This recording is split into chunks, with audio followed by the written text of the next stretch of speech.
here to enlist you in helping reshape the story about how humans and other critters get things done. Here's the old story. We've already heard a little bit about it. Biology is war, in which only the fiercest survive. Businesses and nations succeed only by defeating, destroying, and dominating competition. Politics is about your side winning at all costs. But I think we can see the very beginnings of a new story beginning to emerge. It's a narrative spread across a number of different disciplines in which cooperation, collective action, and complex interdependencies play a more important role, and the central, but not all-important role of competition and survival of the fittest shrinks just a little bit to make room. I started thinking about the relationship between communication, media, and collective action when I wrote Smart Mobs, and I found that when I finished the book, I kept thinking about it. In fact, if you look back, human communication, media, and the ways in which we organize socially have been co-evolving for quite a long time.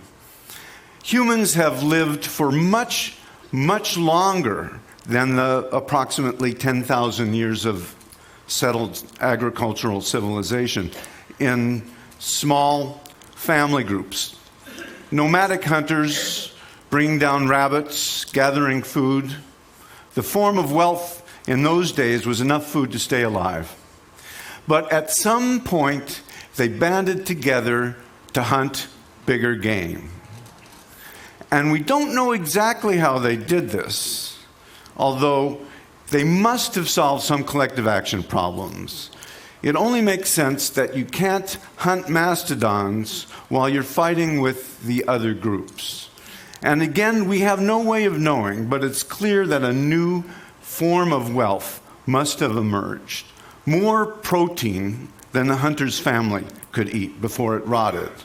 So that raised a social question that I believe must have driven new social forms. Did the people who ate that mastodon meat owe something to the hunters and their families? And if so, how do they make arrangements? Again, we can't know, but we can be pretty sure that some form of symbolic communication must have been involved. Of course, with agriculture came the first big civilizations, the first cities built of mud and brick, the first empires. And it was the administrators of these empires who began hiring people to keep track of the wheat and sheep and wine that was owed and the taxes that was owed on them by making marks on clay in that time. And not too much longer after that, the alphabet was invented. And this powerful tool was really reserved for thousands of years for the elite administrators who kept track of accounts for the empires. And then another communication technology enabled new media.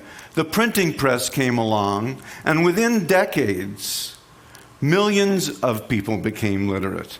And from literate populations, new forms of collective action emerged in the spheres of knowledge, religion, and politics. We saw scientific revolutions, the Protestant Reformation, constitutional democracies possible where they had not been possible before. Not created by the printing press, but enabled by the collective action that emerges from literacy. And again, new forms of wealth emerged. Now, commerce is ancient. Markets are as old as the crossroads. But capitalism, as we know it, is only a few hundred years old, Enabled by cooperative arrangements and technologies such as the joint stock ownership company, shared liability insurance, double entry bookkeeping. Now, of course, the enabling technologies are based on the internet. And in the many-to-many era, every desktop is now a printing press, a broadcasting station, a community, or a marketplace. Evolution is speeding up. More recently, that power is untethering and leaping off the desktops. And very, very quickly, we're going to see a significant portion, if not the majority of the human race, walking around, holding, carrying, or wearing supercomputers linked at speeds greater than what we consider to be broadband today.